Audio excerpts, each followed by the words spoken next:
El Instituto Mexicano de la Radio presenta Luchando por la Justicia. De los especialistas a tus oídos.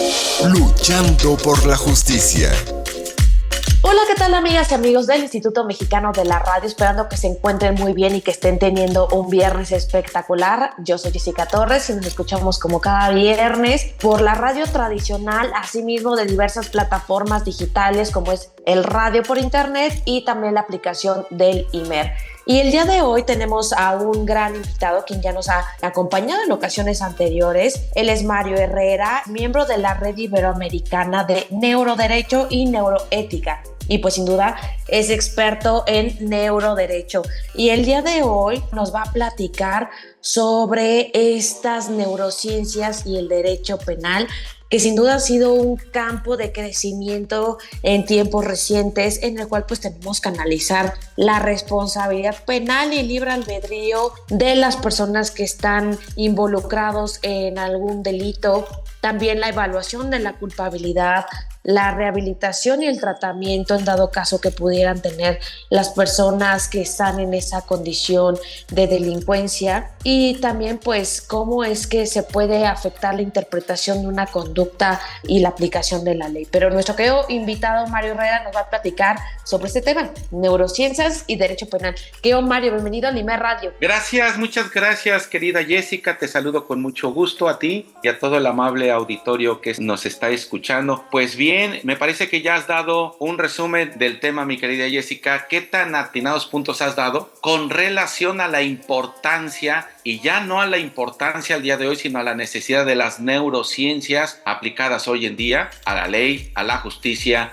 y al derecho? Tú lo comentaste, qué barbaridad de impulso ha tomado el tema de neurociencias, el tema del neuroderecho al tenor del sistema judicial, por lo menos en México, y me atrevo a decirte que por lo que conocemos a nivel Latinoamérica. Fíjate que la gran necesidad que nos lleva a utilizar ahora no solamente el concepto, sino la esencia misma de lo que representa el mundo de las neurociencias al derecho, hoy en día ya es tema puntual pues de los abogados, no nada más de los litigantes en la práctica, con esta intuición, con esta emoción, pero sobre todo con esta ansia de saber primero en qué consisten y después cómo yo puedo utilizarlas para mi práctica. No nada más, hoy vamos a abordar un poco más en el ámbito penal, pero no nada más en el ámbito penal, Jessica. Está el ámbito familiar, el ámbito mercantil, el ámbito civil y algo que está funcionando hoy en día para hablar del derecho laboral. Y este derecho laboral también forma parte de esta alianza que se hace hoy con las neurociencias, Jessica. Pero platícanos, querido Mario, ¿de qué van estas neurociencias y por qué las han empezado a involucrar con el derecho penal, con la condición clínica, médica y neuronal de las personas que en dado caso cometen un delito? Claro, y no nada más quienes cometen el delito, sino a la víctima. Por ejemplo, las neurociencias influyen hoy en día en la determinación de la responsabilidad penal, principalmente en aquellos casos, Jess, que tengan que ver con trastornos, por ejemplo, neurológicos o psiquiátricos. Las neurociencias también nos van a ayudar a la toma de decisiones de las personas que puedan llevarlas a cabo, pero también de las autoridades al momento de resolver y de valorar racionalmente todo el cúmulo y el conjunto de pruebas que tenga a su alcance, ¿no? Cómo las neurociencias ayudan a la toma de estas decisiones, pero también afectan probablemente en la responsabilidad legal. Pueden contribuir las neurociencias, Jess, a la justicia restaurativa, tú ya lo habías anticipado. ¿Cómo ayudan a la justicia restaurativa? Ayudan comprendiendo cuál es la necesidad, y en su caso últimamente me he percatado mucho de ello, a las capacidades de los infractores, ¿no? ¿Cuál es la capacidad en el estado mental del infractor? Y por ende, del otro lado, de la víctima. ¿Cómo se encuentra la víctima? Porque si nosotros no tenemos, por ejemplo, la identificación de todos estos factores biológicos, neurobiológicos o corporales de la persona, no vamos a poder tomar una determinación al final del caso para poderle implementar un tratamiento. Porque hoy en día tú lo sabes que el tratamiento son a la ligera. No siempre y no en todos los casos. Y estos tratamientos a la ligera no contienen todo este bagaje informativo que es al tenor de saber mediante una valoración, una evaluación neuropsicológica o neuropsiquiátrica los problemas que trae como antecedente la persona. No solamente Mario, los de hoy en día, sino los que trae ya arrastrando en el cúmulo de toda su existencia, Jess. Oye, Mario, y justamente ahorita que hablas de este punto de la condición médica de la persona o las personas involucradas, ¿quiénes son las personas o las autoridades que en dado caso pudieran realizar esa evaluación de neurociencia para evaluar o no la culpabilidad de la persona acusada? Fíjate que esta es una pregunta demasiado importante porque si bien es cierto que existe un auge, una necesidad y la importancia de las neurociencias, no se trata de aplicarlas en todos y cada uno de los casos, sino en aquellos en los que exista la posibilidad. ¿Cuándo y cómo? Debemos de tener la habilidad práctica, pero sobre todo el conocimiento para saber identificar, por ejemplo, cómo el neuroderecho comprende también este conjunto evolutivo de facultades mentales, las emociones, lo cognitivo, ¿no? Si nosotros estamos preparados para esto y sabemos de qué trata, por ejemplo, o cuándo se consume o cuándo se configura un estado mental, un estado emocional, un estado cognitivo, y creemos que la persona haya actuado con relación a un trastorno, una enfermedad, una distorsión, una disfunción cerebral, entonces sí, primero se lo proponemos a la autoridad y se lo proponemos del abanico de diversidad de disciplinas que tenemos, por ejemplo, la neuropsicología, psicología del testimonio, la neuropsiquiatría, la neurología propiamente. Nosotros se lo vamos a proponer a la autoridad. Y la autoridad tiene que tener este compromiso formativo para entender y comprender que es necesaria esta participación disciplinaria, ¿sí? Esto es por una parte. Y la otra es que ya se está dando que las autoridades penales, en este caso, las familiares también y las civiles, se están preparando y se están adelantando. ¿Cómo y en qué momento? Porque puede ser de una manera oficiosa, que el propio juez, la propia jueza, pueda disponer dentro de las facultades que tenga este tipo de pruebas, este tipo de evaluaciones para poder determinar si la persona es responsable o no. Es decir, tenemos que comenzar o seguir rediseñando estas normas jurídicas para poder proponer este principio justo o equitativo para las partes, mi querida Jessica. Y en dado caso que, por ejemplo, la autoridad jurisdiccional determinara realizar esta evaluación, estos estudios, estos análisis cerebrales, psicológicos, mentales de las personas involucradas y en dado caso, pues bueno, que se advirtiera que realmente es porque se padece un tema de salud mental, ¿Sí? ¿qué se ha abordado respecto a la rehabilitación y al tratamiento?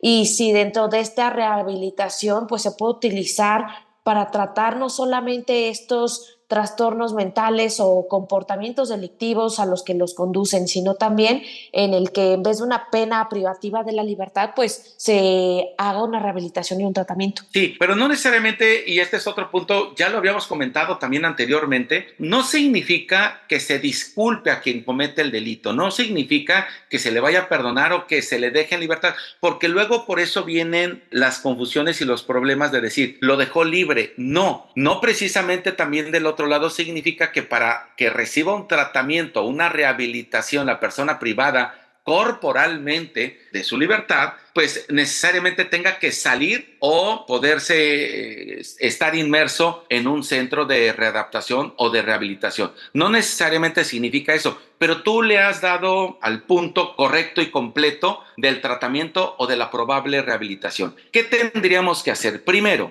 una vez identificados estos factores biológicos que han llevado a la comisión del delito, nosotros ya tenemos este apartado para poder resolver si estos elementos se caracterizan o son generativos o producto de algún otro efecto social, familiar o de algún otro contexto que haya padecido la persona que esté cometiendo el delito. ¿A qué voy con esto? Si la persona es analizada o valorada con relación a la comisión del delito y sabemos que probablemente el impulso o la evidencia que lo llevó a cometer este delito no fue propiamente para el momento en que se haya cometido el delito, sino de una situación que haya traído arrastrando por generaciones o por orden biológico o por una distorsión o un factor mental, nosotros esta rehabilitación la vamos a hacer de manera completa y no nada más como actualmente se hace. Una sesión, 2 sesiones o 10 sesiones o 20 sesiones para poder rehabilitar, pero no establecemos el cómo, el cuándo y dónde vamos a rehabilitar, en qué apartado, en qué situación, digamos que dentro de la estructura cerebral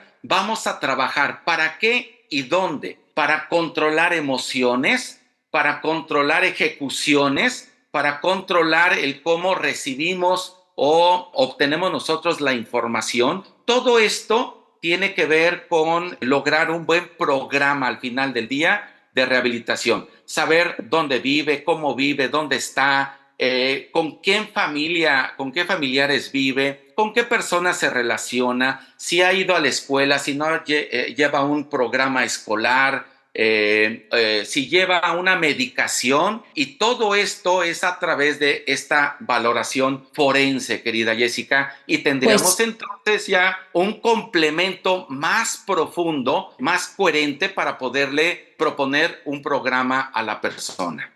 Pues sin duda es un tema muy importante. ¿Por qué? Porque nos dejas en evidencia que se tiene que hacer un análisis integral de cada una de las etapas, circunstancias, contexto, necesidades, incluso de formación de vida de la persona en la que se encuentra en esta condición, que sin duda también nos invita a reflexionar sobre su condición de vulnerabilidad, si realmente también es una falla estructural del Estado y de la proporción de derechos, como el derecho a la salud, a una vivienda digna, derecho a la educación. Bueno, es una gran cantidad de elementos que confluyen y que sin duda pues van a verse involucrados no solamente en la rehabilitación y en el tratamiento, sino también en lo que se vaya a determinar en materia de derecho penal respecto de su conducta y de la aplicación de la ley, aunado pues a los desafíos importantes en materia de política pública. Pero querido Mario, vamos a hacer una breve pausa aquí en el Instituto Mexicano de la Radio. No le cambien ni volvemos en breve. Estamos con Mario Herrera platicando de las neurociencias y el derecho penal. Luchando por la justicia, para fortalecer tu conocimiento y que las diferencias individuales no sean argumento para justificar la desigualdad, el maltrato o la discriminación. En un momento regresamos. Luchando por la justicia, promueve el pensamiento de respeto a los derechos humanos. Continuamos.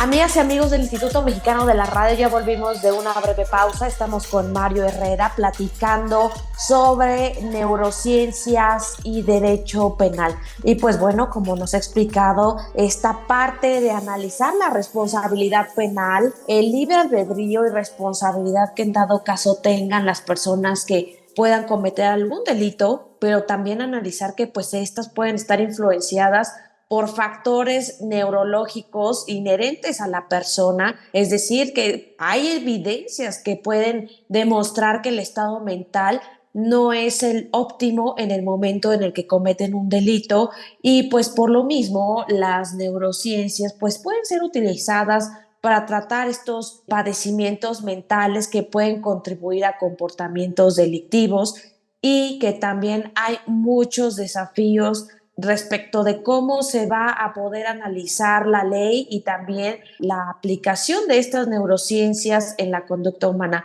Pero que, Mario, ya volvimos de la pausa y quisiera que nos explicas un poquito también, pues, cómo está visto el tema de los neuroderechos. ¿Realmente son derechos? Sí, por supuesto que son derechos. Que no tengan ahorita lo que es la protección, digamos, dentro de un marco legal es muy distinto.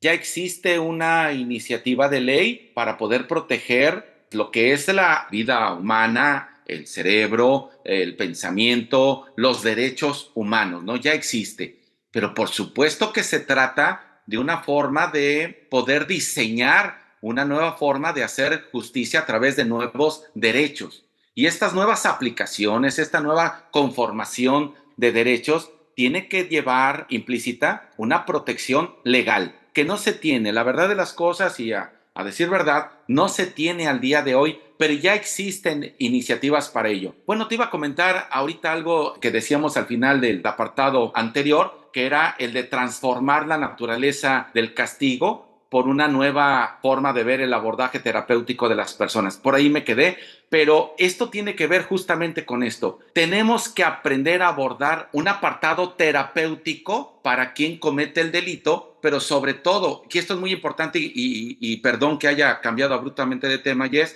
pero también para la víctima, Jess. ¿Cuántas veces la víctima queda injustamente tratada porque a lo mejor la reparación del daño no obedece a lo que en el contexto real que ella sufrió no acontece en esta veracidad de cumplirle con el daño causado, ¿no? ¿Y a qué se debe todo esto? Bueno, precisamente a que no se hacen los estudios pues competentes, no se hacen los estudios completos para poder determinar o analizar una verdadera reparación integral del daño. Y como dijera nuestro amigo Gerardo Laviaga, ¿no? Si no existe una verdadera reparación integral del daño, no se podrá hablar de una reestructuración de salud mental. Con esto termino este apartado anterior. Y ahora nos vamos, y es a esta intervención de la nueva iniciativa que existe. Y déjame te presumo donde esta iniciativa está conformada por diversas instituciones, academias, asociaciones de vital importancia al tenor de los neuroderechos. Los neuroderechos que hoy en día no se encuentran protegidos por ninguna ley, por ningún marco teórico, por ningún marco legal, pues entonces tendríamos que apartar todas estas vicisitudes que hoy en día se encuentran al tenor de los neuroderechos para poder establecer estas barreras o estos candados a todas estas empresas que han pues establecido estas nuevas creaciones tecnológicas con relación a la invasión o no de la privacidad de las personas. No lo sabemos. Justamente te quería preguntar, Mario, este punto que abordas me parece muy importante. ¿Qué tantos abusos o posibles, afectaciones pudieran existir respecto de la privacidad mental, de evitar la manipulación de los pensamientos y también de que se preserve la identidad de la persona después de estos tratamientos o esta participación de las neurociencias? Sí, fíjate que ahí estamos muy vulnerables al día de hoy y por supuesto que existe un riesgo inminente, no solamente en estas empresas que les ha dado por crear estas nuevas terapias que ahora son invasivas, por supuesto que son invasivas, y ya no nada más es en este local. Tú vas y lo compras creyendo que está avalado por la autoridad y eso es falso, porque las autoridades ni han aprobado, ni han reglamentado, ni han avalado absolutamente nada que sea invasivo ahorita con relación a la intimidad de la persona y nosotros vamos y lo compramos. Nosotros estamos hablando ahorita de neurociencias y hablamos de mente y hablamos de cerebro y hablamos ahorita de aparatos, pues no me queda la menor duda que cuando yo googleé algún concepto jurídico que yo esté buscando, por ahí dentro de estos conceptos comerciales que te están invadiendo, pues te aparezca la venta de este producto, de este artefacto, de este instrumento para que tú lo adquieras. Pero ahorita, por ejemplo, que comentas de la venta de este tipo de productos en dado caso de medicamentos o de técnicas neurocientíficas que pueden ser utilizadas pues para evaluar el estado mental de una persona y determinar pues en dado caso si hay un daño neurológico o algún tratamiento para poder reparar la condición de la persona, pues mi pregunta es, ¿realmente el Estado mexicano cuenta con acciones, con mecanismos contundentes para, en dado caso, limitar la venta de este tipo de productos o de técnicas por parte de la iniciativa privada? Es decir, ¿no estaríamos también frente a un mercado de ilegalidad, de irregularidad y por lo mismo, pues, de baja probabilidad de éxito? Por supuesto que lo estamos y estamos frente a ello, y por supuesto que el Estado tiene no nada más los mecanismos y las herramientas, tiene la facultad y la obligación de hacerlo constitucionalmente, porque es una protección que debemos de tener todo ciudadano mexicano. Pero vamos a aclarar un poquito, si me lo permites, Jess. Medicación, no, yo no hablé de medicación y no podemos hablar de medicación porque ese es un tema médico, ese es un tema que ya corresponde al sector salud. Estamos hablando ahorita de lo que es artefactos, mecanismos, dispositivos tecnológicos, de estos robots que existen al día de hoy para que supuestamente te reparen, te repongan o te conforten en tu situación de estrés, de bienestar y de lo que tú quieras. Son aparatos que ya se venden o son personas que se hacen saber como especialistas que manejan, manipulan o acondicionan un aparato para que tú te sientas bien, ¿no? Todo esto contribuye a la confusión, pero también vamos a aclarar para que nuestro público que nos escucha no se confunda. Todo esto, en efecto, la mayor parte hoy en día, mientras no haya un marco jurídico que lo regule, todo esto es lo que yo llamaría un mercado negro de artefactos, instrumentos que se venden sin autorización, sin aprobación y sin revisión de la autoridad. Pero esto es muy distinto porque nosotros no tenemos la cultura de atendernos con el especialista, Jess. Ahí está el tema. Ir con el que sabe, ir con la disciplina, con el especialista y que sea él el que primero nos diagnostique, nos diga exactamente qué tenemos y entonces sí proponga un tratamiento o una medicación según sea el caso. Aquí está el secreto, no recetarnos, no autogestionarnos en este sentido, ni no autocomprar algo. Oye, Mario, y ahorita, por ejemplo, quisiera hacerte una última pregunta.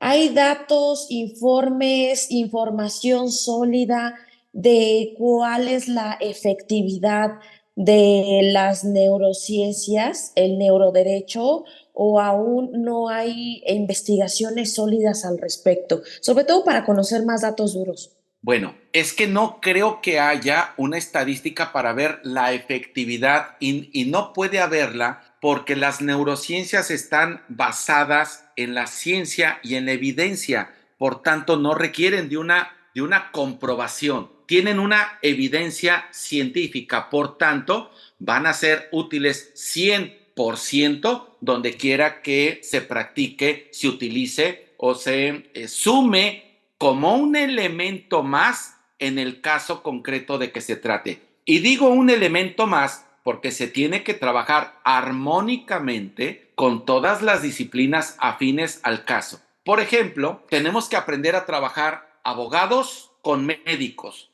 Médicos ya trabajan con los psiquiatras, psiquiatras con los psicólogos, psicólogos con trabajadores sociales con el abogado. Y este trabajo multidisciplinario, interdisciplinario, intradisciplinario, es lo que nos va a permitir entonces darle un mejor elemento al momento de resolver a la autoridad. No nada más a la autoridad, sino a las partes, a los abogados, a los asesores, para que tengamos todos estos elementos, pero por personas y a partir y a través de personas preparadas, formadas, especialistas y profesionales en cada una de las materias y disciplinas que te he comentado. Por tanto, si nosotros sabemos trabajar como abogados al momento ya sea de presentar una defensa, al momento de presentar un interrogatorio, un contrainterrogatorio o darle elementos a la fiscalía del Ministerio Público para que accione una acción penal o para que nos entregue un no ejercicio de la acción penal, debemos de comenzar a trabajar de manera multidisciplinaria. Trabajando de esta manera, trabajando entre todos juntos, todas estas disciplinas, el juez en su momento, con un poco de formación de las bases científicas, de las bases biológicas, de las bases sustentables de el comportamiento humano, podrá entender que la conducta llevada a cabo por la persona, puede ser susceptible de una responsabilidad penal o no. Pero además, si es susceptible de una responsabilidad penal, ¿qué? Ya pensando con todos estos elementos, ¿qué programa de rehabilitación o terapéutico puedo yo recomendar? Porque esa es la obligación del Estado. Cuando hablo del Estado, es por parte de la autoridad jurisdiccional que forma parte de todo ello, Jess. Pues sin duda es un tema de lo más importante, aún presenta varios desafíos y sin duda habrá mucho que se tenga que aportar por parte de las autoridades sanitarias, médicas, los abogados, abogadas, desde la parte jurisdiccional, en fin, es una serie de elementos que van a ir involucrándose no solamente en el tratamiento, sino también en las limitaciones o en las restricciones para no invadir la esfera privada de la persona involucrada. Pero que Mario, se nos acabó el tiempo, así que quisiera pedirte redes sociales, ¿dónde podemos encontrarte? Gracias, la mayoría de ellas es @Mario E, una E intermedia, Mario E Herrera, y ahí me van a encontrar en X, me van a encontrar en Face, bueno, ahora Meta, y en Instagram. Ahí me encuentran y constantemente estoy, además de dando tips y además mensajes de bienestar, querida Jess, ya me conoces, comparto yo los trabajos que estamos realizando junto con el maestro Eric García López y todo nuestro equipo de formación de neuroderecho, porque lo que se intenta es eliminar las cárceles en materia penal. No podemos seguir soportando que la persona no pueda recibir un tratamiento digno, un tratamiento humano. Decimos no al castigo penal y todo esto es lo que nosotros compartimos en nuestras redes, querida Jess. Bueno, pues ahí tenemos toda la información. Yo quiero agradecerte, querido Mario Herrera, que nos hayas acompañado en el Instituto Mexicano de la Radio para hablar de un tema tan novedoso, tan importante y que esperemos que llegue a buen puerto. Yo soy Jessica Torres y nos escuchamos el próximo viernes en el Instituto Mexicano de la Radio. Que tengan un extraordinario fin de semana. Adiós y muchas gracias, Mario. Hasta luego, nos vemos. Esto fue Luchando por la Justicia. Gracias por escucharnos. Luchando por la Justicia.